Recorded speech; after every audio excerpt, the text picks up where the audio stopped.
तो जैसा कि लास्ट एपिसोड के अंदर हमने देखा था, गाओ पेंग जो होता है वो जियाओ मिंग से बोलता है कि जैसा कि तुम जानते ही हो कि मैं एक अच्छा पर्सन हूँ और अब तुम्हारे मास्टर भी इस दुनिया में नहीं रहे हैं, तो कैसा रहेगा कि अगर तुम भी मेरे साथ में यहाँ से चलो। तो जो सुनकर अब जियाओ मिंग जो होता है वो गाओ पेंग को वहाँ से जाने से मना कर देता है और बोलता है कि नहीं, मैं यहाँ से नहीं जाना चाहता, क्योंकि मेरे मास्टर ने मुझे कहा था कि बाहर के लोग जो है वो बहुत ही ज़्यादा ख़तरनाक होते हैं, क्योंकि इंसान इंसानों को खाते हैं और जो मॉन्स्टर होते हैं वो मॉन्स्टरों को खाते हैं। अगर मैं बाहर गया तो कोई ना कोई मुझे भी खा जाएगा। जो सुनते के साथ ही गाओ पेंग जो होता है वो हैरान होते हुए अपने मन में सोचता है कि ये क्वासी गोल्ड रैंक पर है, लेकिन उसके बाद भी ये इसलिए डर रहा है कि कोई मॉन्स्टर इसे खाना जाए। सच में कितना बड़ा मजाक है। और गाओ पेंग के इतना सोचते के साथ ही जियाओ मिंग जो होता है वो गाओ पेंग से बोलता है कि तुम भी काफ़ी ज़्यादा कमज़ोर हो, तो इसीलिए सही ये रहेगा कि तुम भी मेरे साथ इसी केव के अंदर रुक जाओ। ये केव काफ़ी ज़्यादा बड़ी है और मेरे पास में ही तुम एक पूल बना सकते हो, जिसके बाद में हम लोग साथ में ही रहेंगे। जो सुनकर गाओ पेंग मुस्कुराते हुए अपने मन में सोचता है कि सच में ये पेट जो है वो काफ़ी ज़्यादा दयालु है। और अब इतना सोचकर गाओ पेंग जो होता है वो जियाओ मिंग को समझाते हुए उसे बोलता है कि तुम्हें चिंता करने की कोई ज़रूरत नहीं है। अगर तुम मुझे फॉलो करते हो तो मैं तुमसे वादा करता हूँ कि मैं तुम्हें हर एक खतरे से प्रोटेक्ट करूँगा। और गाओ पेंग के इतना बोलते के साथ ही अचानक से जो ड्रैगन एंट होता है उसकी बॉडी के अंदर से काफ़ी ज़्यादा एनर्जी निकलने लगती है, जो देखने के बाद में गाओ पेंग ड्रैगन एंट से बोलता है कि तुम्हें क्या हो गया, अचानक से तुम्हारी एलिमेंट एनर्जी जो है वो इतनी ज़्यादा वायलेंट क्यों होने लगी। जो सुनते के साथ ही जो बिग फैट होता है वो गाओ पेंग को बताता है कि जो ड्रैगन एंट है वो जल्दी ही सेंटर टीयर पर जो है वो ब्रेक थ्रू करने वाला है। लगता है कि जो ड्रैगन मम्मी है उसे एब्जॉर्ब करने के कारण ये हुआ होगा। जो सुनकर गाओ पेंग जो होता है वो थोड़ा सा परेशान होते हुए अपने मन में सोचता है कि ये तो बहुत ज़्यादा जल्दी हो गया, अगर इसने यहाँ पर ब्रेक थ्रू किया तो हम लोग जो है वो एक्सपोज हो सकते हैं।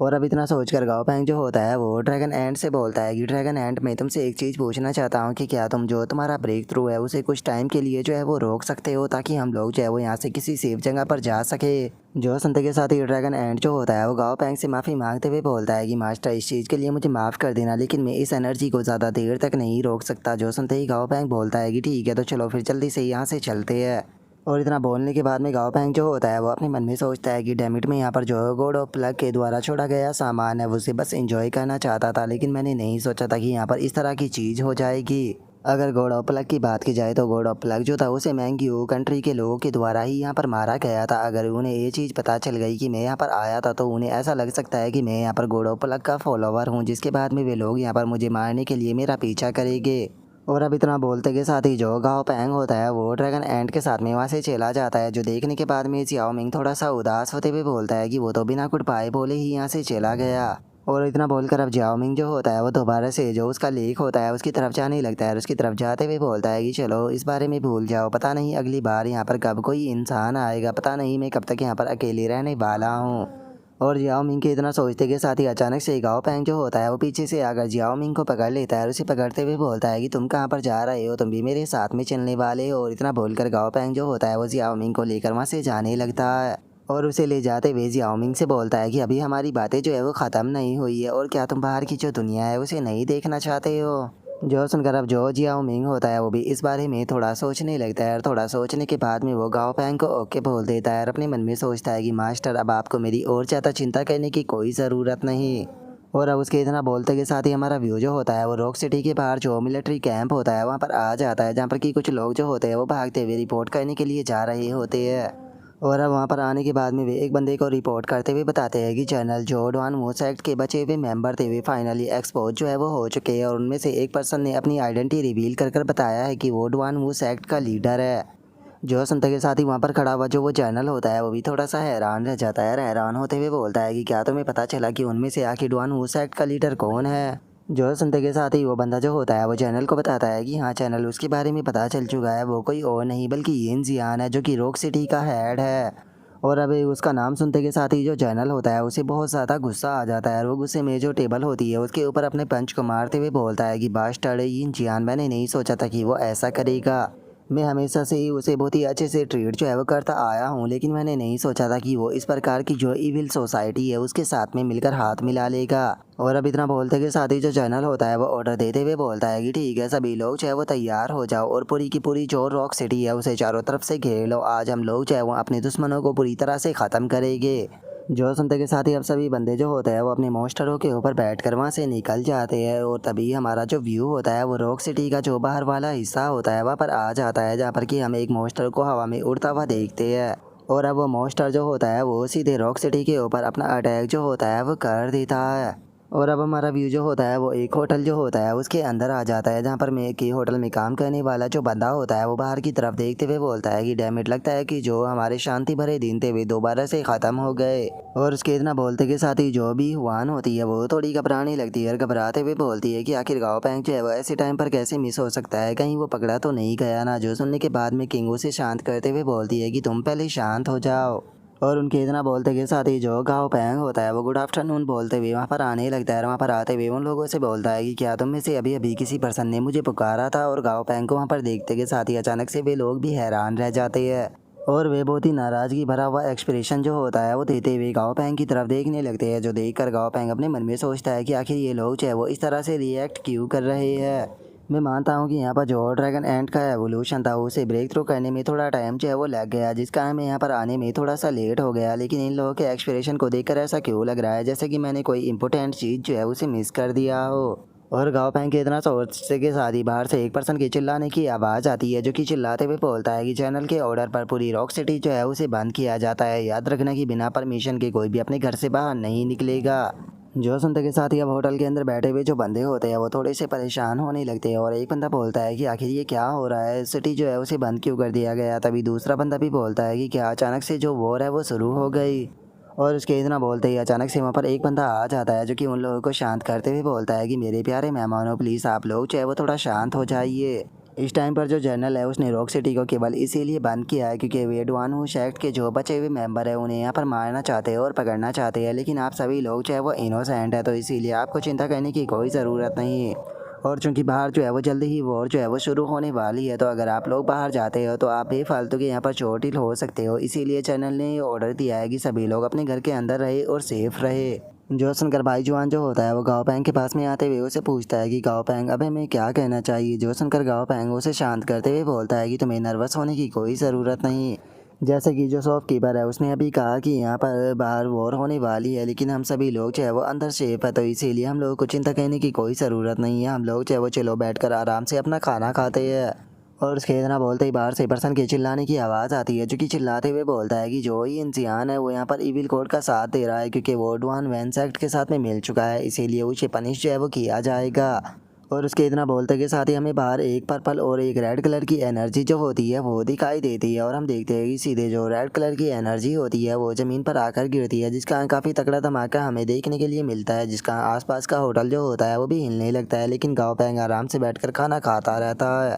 लेकिन पूरी छत हिल जाने के कारण हम देखते हैं कि जो गाँव पैंग का खाना होता है उसके अंदर भी आकर थोड़ा जो कूड़ा होता है वो गिर जाता है। जो देखने के बाद में गाँव पैंग जो होता है वो बोलता है कि क्या अब इसे खाया भी जा सकता है। और गाँव पैंग के इतना बोलते के साथ ही पीछे खड़े हुए जो बंदे होते हैं वो भागने लगते हैं और भागते हुए बोलते हैं कि लगता है कि ये होटल भी डिस्ट्रॉय होने वाला है, जल्दी से भागो और अपनी जान बचाओ। और अब जो भाई जुआन होता है वो गाँव पैंग को देखते हुए अपने मन में सोचता है कि जो ब्रदर भाई येन था उसने कहा था कि गाँव पैंग जो है वो बिना तैयारी के कोई भी लड़ाई जो है वो नहीं लड़ता। और यहाँ पर ऐसी सिचुएशन होने के बाद भी गाँव पैंग जो है वो पूरी तरह से शांत है, जिसका मतलब ये साफ है कि यहाँ पर कोई भी प्रॉब्लम जो है वो हम लोगों को नहीं होने वाली। और उसके इतना सोचते के साथ ही हम देखते हैं कि गाँव पैंग जो होता है वो मन ही मन में काफ़ी ज़्यादा घबरा रहा होता है। और वो घबराते हुए जो बिग फैट होता है उसे बोलता है कि मेरे प्यारे बिग फैट, क्या तुम इस होरा को सेंस कर सकते हो और क्या तुम उन्हें हरा सकते हो। और गाँव पैंग की इस बात को सुनकर बिग फैट जो होता है वो भी बहुत ही फनी तरह से हंसते हुए गाँव पैंग से बोलता है कि वो एक बार ज़रा तुम्हारे रिएक्शन को तो देखो, क्या हो गया, क्या तुम्हें डर लग रहा है। और अब इतना बोलते के साथ ही बिग फैट जो होता है वो तीनों डिवाइन आर्टिफैक्ट को निकाल कर गाँव पैंग को बोलता है कि तुम्हें चिंता करने की कोई ज़रूरत नहीं है। इस टाइम पर मैं क्वासी गॉड रैंक पर पहुंच चुका हूँ और इससे अलग मेरे पास में तीन डिवाइन आर्टिफैक्ट है, तो अगर इनके साथ में हमारी फ़ाइट हुई तो मैं आसानी से इस फाइट को जीत जाऊँगा। और अब इस बात को सुनते के साथ ही गाँव पैंग जो होता है वो भी अचानक से काफ़ी ज़्यादा खुश हो जाता है। और खुश होते हुए जो बिग फैट होता है उसे बोलता है कि क्या सच में ऐसी बात है कि तुमने ये बात जो है वो मुझे पहले क्यों नहीं बताई। और अब इतना बोलते ही जो गाँव पैंग होता है वो वहाँ पर बैठे हुए बाकी के अपने साथी जो होते हैं उनकी तरफ देखने लगता है। और उनकी तरफ देखते हुए वो अपने मन में सोचता है कि क्या बात है, यहाँ पर तो जो टॉप ट्राइब के इलाइट है वो भी अपने आप को शांत नहीं रख पा रहे।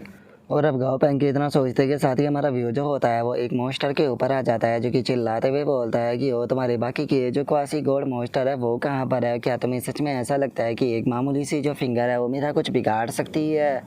और उस मॉन्स्टर के इतना बोलते के साथ ही हम देखते हैं कि एक फिंगर जो होती है वो सीधे उस मॉन्स्टर की तरफ जो है वो आने लगती है। जो देखते के साथ ही वो मॉन्स्टर जो होता है वो उस फिंगर के ऊपर काफ़ी सारे स्लैश जो होते हैं वो कर देता है, जिसका वो फिंगर जो होती है वो सीधे आकर ज़मीन पर गिर जाती है।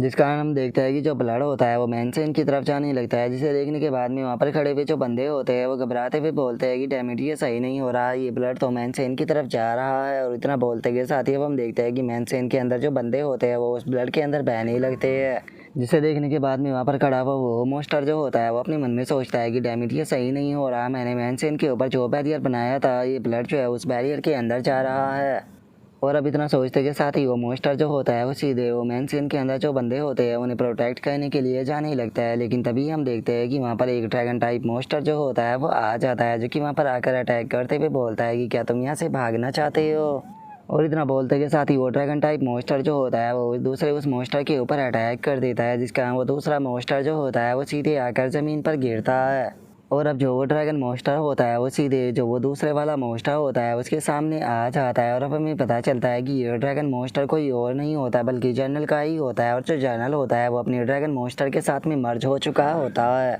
और अब जो जनरल होता है वो चिल्लाते हुए उस बंदे से बोलता है कि जियान इस बारे में सभी लोगों को पता चल चुका है कि तुम ही डवान उन सेक्ट के लीडर हो। मुझे एक चीज़ समझ में नहीं आई कि हम सभी लोगों ने तुम्हें इतने अच्छे से ट्रीट किया, लेकिन उसके बाद भी आखिर तुम हमें धोखा कैसे दे सकते हो। जो सुनते के साथ ही वो यिन जियान जो होता है वो जनरल से बोलता है कि क्या तुम्हें लगता है कि मैं यहाँ पर तुम्हारे सवालों का जवाब जो है वो देने वाला हूँ। वैसे भी आज तुम यहाँ पर मरने ही वाले हो। सच बताओ तो मेरी नज़रों में तुम एक बेवकूफ़ जनरल से ज़्यादा कुछ भी नहीं हो। जो सुनते के साथ ही जो जनरल होता है वो भी यिन जियान के ऊपर अटैक करने के लिए आने लगता है। अटैक करते हुए बोलता है कि वो तो जल्दी ही पता चल जाएगा कि कौन यहाँ पर मरने वाला है। और इतना बोलते के साथ ही जनरल उसके ऊपर अटैक करने की कोशिश करता है, लेकिन यिन जियान उसके अटैक को डॉज कर देता है। और अटैक को डॉज करने के बाद में जो यिन जियान होता है वो जनरल को मजाक बढ़ाते हुए उसे बोलता है कि क्या बस तुम इतना ही कर सकते हो। जो सुनते के साथ ही जो जनरल होता है उसे भी काफ़ी ज़्यादा गुस्सा आ जाता है और वो गुस्से में चिल्लाते हुए बोलता है कि मैं तुम्हें जान से मार दूंगा। और इतना बोलते के साथ ही वो अपनी आंखों से अटैक करता है, लेकिन यिन जियान उसे भी डॉज कर देता है।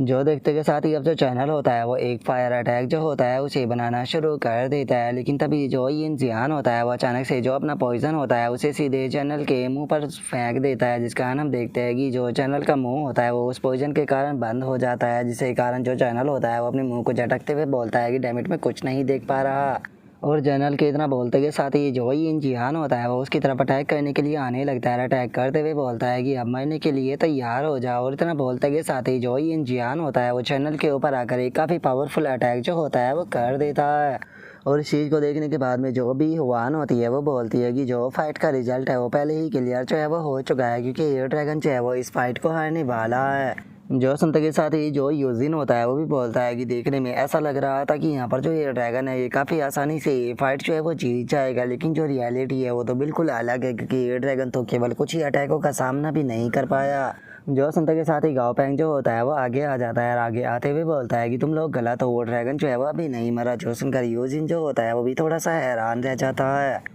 और अब जो गाओ पैंग होता है वो अपने मन में सोचता है कि ये बात सच है कि जो ये ब्लड सी ड्रैगन है इसका जो सर है वो कट चुका है, लेकिन उसके बाद भी ये मरा नहीं है, बल्कि बस ये बुरी तरह से इंजर्ड है। और गाओ पैंग के इतना सोचते के साथ ही जो यिन जियान होता है वो जनरल के पास में आते हुए उससे बोलता है कि यहाँ पर इस तरह से प्रिटेंड करना बंद करो। और ड्रैगन में जानता हूँ कि अगर तुम्हारा सर भी कट जाए तो उसके बाद भी तुम मरने वाले नहीं हो, लेकिन कोई बात नहीं, मैंने यहाँ पर तुम्हारे सर को छोटे छोटे पीसों में यहाँ पर बांटने का अपना प्लान जो है वो बना लिया है। चलो देखते हैं कि जब मैं तुम्हारे सर को छोटे छोटे पीसों में काटूंगा तो उसके बाद भी तुम सर्वाइव कर पाते हो या फिर नहीं। और अब इतना बोलकर जो यिन जियान होता है वो अपने अटैक को बनाने लगता है। जो देखते के साथ ही जो गाओ पैंग के साथी होते हैं वो भी इस चीज़ को देखकर काफ़ी ज़्यादा घबरा जाते हैं। लेकिन तभी हम देखते हैं कि वहाँ पर कोई आ जाता है, जो कि वहाँ पर आते हुए बोलता है कि क्या बात है, तुम्हारे अंदर तो कुछ ज़्यादा ही हिम्मत है। और इतना बोलते ही वो मॉन्स्टर जो होता है वो अपने ऑरा को रिलीज करता है, जिसके ऑरा से ही हम देखते हैं कि जो यिन जिन होता है वो अचानक से एक ही जगह पर खड़ा हुआ रह जाता है। और अब जो यिन जियान होता है वो भी घबराते हुए आसमान की तरफ देखने लगता है और आसमान की तरफ देखते हुए बोलता है कि क्या ये वही है। और यिन जियान के इतना बोलते के साथ ही हमें आसमान में बहुत ही ज़्यादा एनर्जी जो होती है वो दिखाई देती है। और हम देखते हैं कि आसमान से सीधे एक अटैक जो होता है वो जो यिन जियान होता है उसकी तरफ आने लगता है। जैसे ही वो अटैक आकर वहाँ पर टकराता है तो काफ़ी तगड़ा धमाका होता है। और अब हम देखते हैं कि एक ही अटैक में जो यिन जियान होता है वो वहीं पर ही मारा जाता है।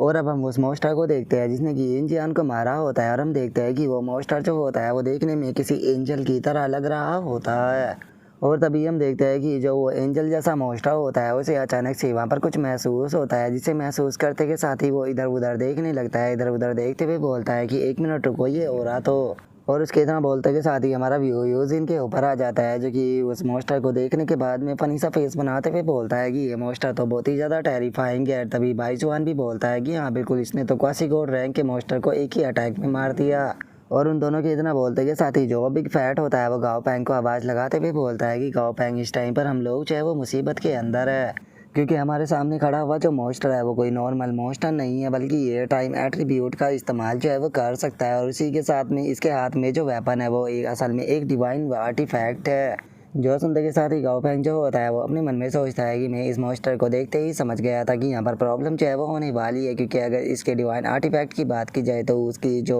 गोल्ड % है वो 6.7 है। और गाओ पैंग ये सोच ही रहा होता है, तभी जो बिग फैट होता है वो गाओ पैंग के पास में आते हुए बोलता है कि गाओ पैंग, क्या तुम जानते हो कि इससे भी ज़्यादा मुसीबत की बात क्या है। जो सुनकर गाओ पैंग जो होता है वो बिग फैट से बोलता है कि ठीक है मुझे बताओ। जो सुनकर बिग फैट जो होता है वो फनी सा फेस बनाकर गाओ पैंग को बताता है कि उसे पहले से ही हमारी यहाँ पर प्रेजेंस के बारे में पता चल चुका है। जो सुनकर तो अब गाओ पैंग और भी हैरान रह जाता है। और अब जो बिग फैट होता है वो गाओ पैंग को बताता है कि जो वो दूसरे वाला मॉन्स्टर था उसे यहाँ पर कंट्रोल करने के लिए इसने अपनी टाइम एबिलिटी जो थी उसका इस्तेमाल किया था, और 90% जितनी भी टाइम एबिलिटी होती है वो इन्वायरमेंट को इफ़ेक्ट करती है। और चूंकि मेरे पास में 3 डिवाइन आर्टिफैक्ट है और उसे अलग में क्वासी गॉड रैंक का एक मॉन्स्टर हूँ, तो इसीलिए उसे यहाँ पर थोड़ा सा मेरी पावर के बारे में एहसास जो है वो हो गया है।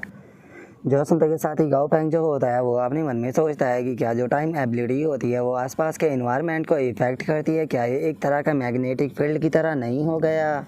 जो सुनते के साथ ही बिग फैट फनी सा फेस बनाते हुए गाओ पैंग से पूछता है कि आखिर ये मैग्नेटिक फील्ड क्या होता है, क्या ये भी किसी प्रकार की एबिलिटी होती है। और उसके इतना बोलते के साथ ही अब गाओ पैंग जो होता है वो जो एंजल जैसा मॉन्स्टर होता है उसकी तरफ देखने लगता है, जिसका कि नाम हेवनली बीस्ट होता है, जिसका कि लेवल 97 होता है। और उसका ग्रेड जो होता है वो लेजेंडरी होता है, और उसका एट्रीब्यूट जो होता है वो टाइम होता है। और अब उस मॉन्स्टर के पैनल को देखने के बाद में जो गाओ पैंग होता है वो बोलता है कि सच में ये मॉन्स्टर तो बहुत ही ज़्यादा पावरफुल है। और इतना बोलकर गाओ पैंग जो होता है वो अपने मन में सोचता है कि इसका लेवल काफ़ी ज़्यादा हाई है, उससे अलग इसके पास में यहाँ पर डिवाइन आर्टिफैक्ट भी है। अगर मैं यहाँ पर अकेला होता तो शायद मैं यहाँ से बचकर निकल सकता था, लेकिन मेरे साथ में यहाँ पर मेरे साथी भी है जो कि एक तरह से मेरे ऊपर बोझ बनेंगे। और अब इतना सोचकर गाओ पैंग जो होता है वो बिग फैट से बोलता है कि बिग फैट, क्या तुम अपना जो हो रहा है उसे सप्रेस जो है वो कर सकते हो, ताकि बाकी के कोई लोग भी तुम्हें डिटेक्ट जो है वो ना कर पाए, इससे हम बेफालतू की जो प्रॉब्लम है उससे बच पाएंगे।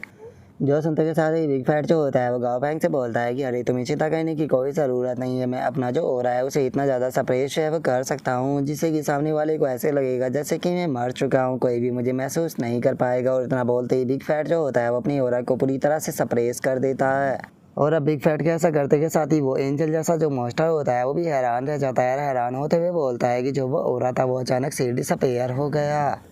ऐसा लगता है कि उस मॉन्स्टर का जो ट्रेनर था उसने उसके ऑरा को पूरी तरह से सप्रेस जो है वो करा दिया है, और वो खुद को सामने लेकर जो है वो नहीं आना चाहता है। लगता है कि उसका यहाँ पर कोई भी बुरा इरादा नहीं है, तो इसीलिए मुझे भी उसकी चिंता करने की कोई ज़रूरत नहीं। और उस एंजल जैसे मॉन्स्टर के इतना बोलते के साथ ही जो जनरल होता है वो उसके पास में आ जाता है, और उसके पास में आते हुए बोलता है कि बहुत बहुत शुक्रिया मेरी मदद करने के लिए। जो सुनते के साथ ही वो एंजल जैसा जो मॉन्स्टर होता है वो वहाँ से जाते हुए बोलता है कि हम अपनी कंट्री की सर्विस जो है वो कर रहे हैं, तो इसीलिए हम लोगों को एक दूसरे की मदद जो है वो करनी होगी, तो इसीलिए जो बाकी के बचे हुए इविल सेक्ट के जो मेंबर है उन्हें ख़त्म करते रहो। जो सुनकर जो जनरल होता है वो भी ओके बोल देता है। और अब जनरल को देखने के बाद में जो भाई जुआन होता है वो हैरान होते हुए बोलता है कि गाओ पैंग, जैसा तुमने कहा था सच में ये ड्रैगन तो अभी भी जिंदा है, मुझे तो लगा था कि सर कट जाने के कारण ये मर चुका होगा।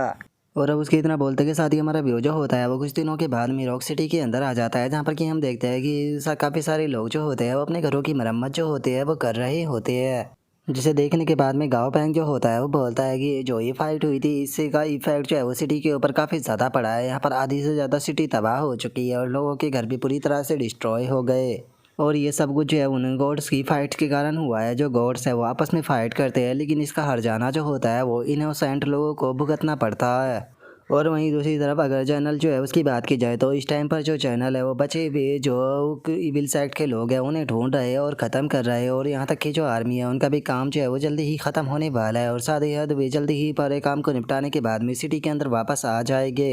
और इतना बोलते ही गाओ पैंग को अचानक से एक आवाज़ सुनाई देती है, जो सुनकर गाओ पैंग भी उसी तरफ देखने लगता है। और अब हम देखते हैं कि वहाँ पर कुछ लोग जो होते हैं वो एक आरती को लेकर आ रहे होते हैं, जहाँ पर कि वे पेपर मनी जो होती है उसे भी बिखेर रहे होते हैं और उसी के साथ में पूरे जोरों शोरों से बैंड बाजे भी बजा रहे होते हैं।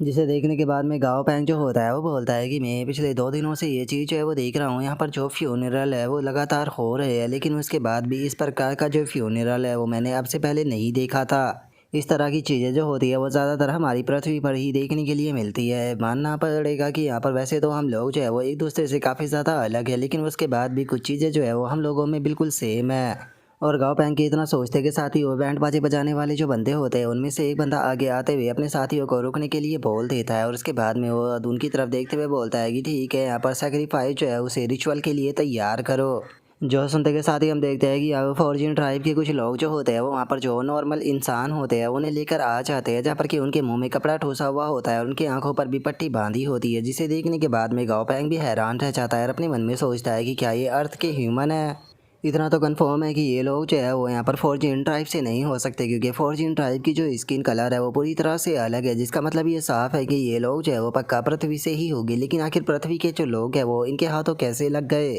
और गाँव पैंग के इतना बोलते के साथ ही हम देखते हैं कि वे फॉर्जिन ट्राइब के जो लोग होते हैं वो अपने रिचुअल की तैयारियां करने लगते हैं, और वहीं जो वे नॉर्मल इंसान होते हैं उन सभी को वे बीच में ले जाकर बैठा देते हैं।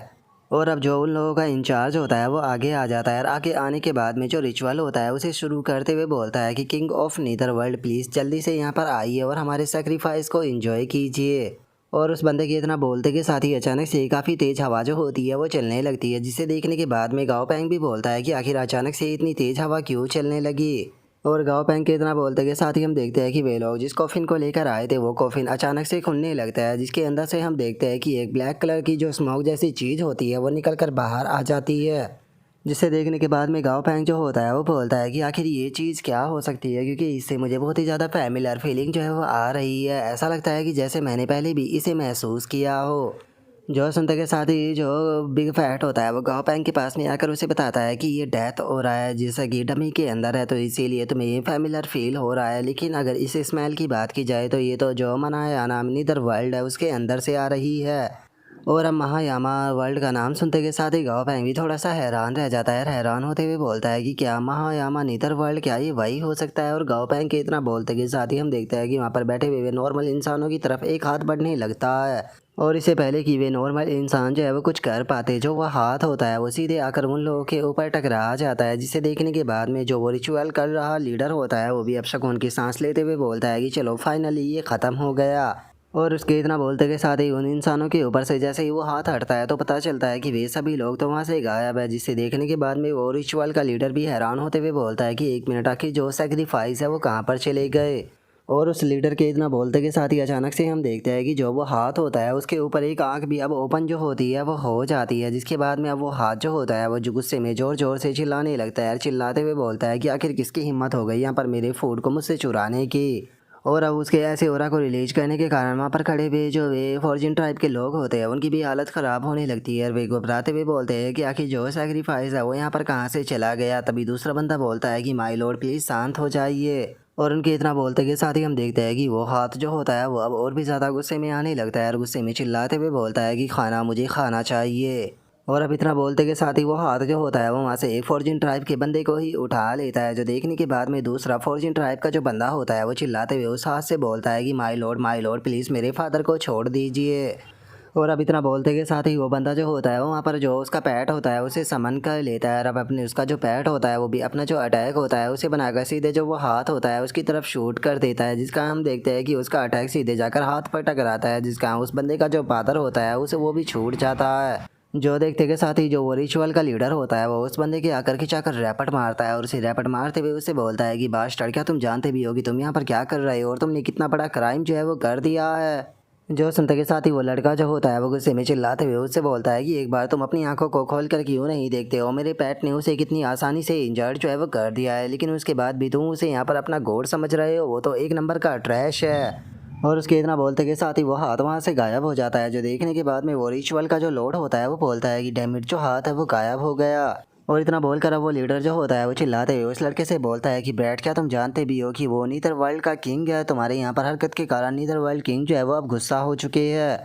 तुमने यहाँ पर जो क्राइम किया है उसके लिए तुम्हें बिल्कुल भी माफ़ जो है वो नहीं किया जा सकता। तुम्हें इस चीज़ की सज़ा जो है वो दी जाएगी, क्योंकि तुमने यहाँ पर सभी लोगों को बहुत ही बड़े ख़तरे में जो है वो डाल दिया है। और उसके इतना बोलते के साथ ही हमें दो बहुत बड़ी बड़ी आंखें जो होती है वो वहाँ पर नज़र आने लगती है, जिसे देखने के बाद में वो लीडर जो होता है वो चिल्लाते हुए बोलता है कि जल्दी से जो नीदर वर्ल्ड किंग है उसके सामने नील डाउन करो और अपनी जान की उनसे भीख मांगो ताकि वे तुम्हें माफ़ कर सके। और अब उसके इतना बोलते के साथ ही हमारा व्यू गाओ पैंग के ऊपर आ जाता है, जहाँ पर कि हमें पता चलता है कि उन लोगों को गाओ पैंग ने ही बचाया होता है। और अब गाओ पैंग उन सभी लोगों को चुप रहने का इशारा करता है, जो देखकर वे सभी लोग भी चुप हो जाते हैं।